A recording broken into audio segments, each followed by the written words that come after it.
Okay, so trying out this new watermelon slicer.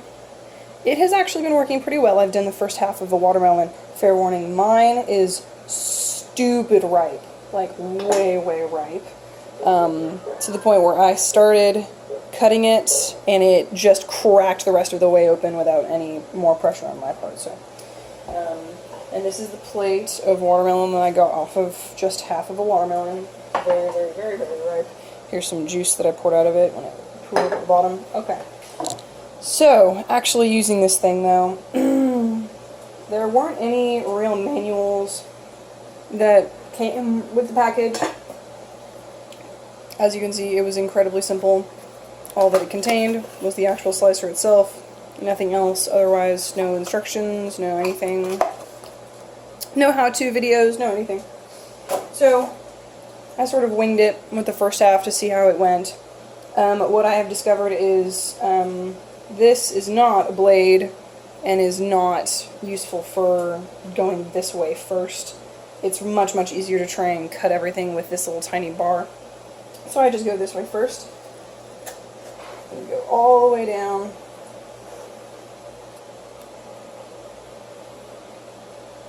All the way back across. There we go.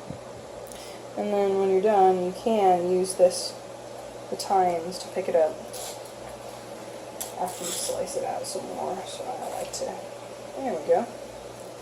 So it does work pretty well, but it's not really grippy. And I don't know if you can see, but there's quite a bit of juice left over. Like I said, this is a super ripe watermelon. So now that we've got all of that, I like to go at an angle after the first cut to make sure that you get all your slices done all the way around the rim. This way it slices into it. You get nice big slices. They're not photo perfect slices, but it seems to be the quickest and easiest way to just, get her done.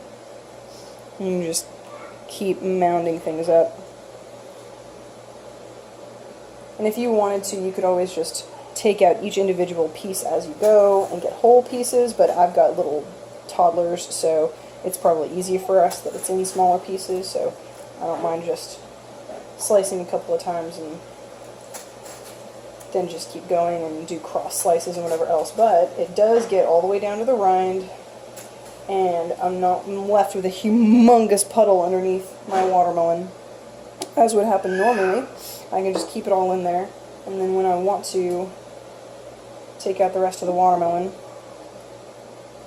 cool thing is that instead of losing all of the juice on the tray, because I left it a whole, a whole shell without slicing off the rind, I've got this nice puddle of juice there at the bottom, and I can just pour it directly into here. And get watermelon juice. Good for smoothies, good for whatever you want to add it to. It's nice and sweet, but it's light, and it's mostly water, but it's definitely got some sugar content in there, so you can add it in with smoothies. I know some people who have blended up their watermelon and added it all in together, if you wanted to do it that way. So this does work pretty well, nice, especially for grabbing, but it's not like you can just go through the entire watermelon and then expect to come out with a full, perfect half dome of watermelon. I mean, maybe you can, but I haven't been able to do it. So it's been working out really nicely, though, and I do certainly like it better than trying to use a big old knife to cut away all of the rind and then cut all the way into it, because this way at least I can save the juice on the inside. So far it's been kind of a win for me. I pretty much like it, and it seems to be worth the money. So yeah, not bad at all.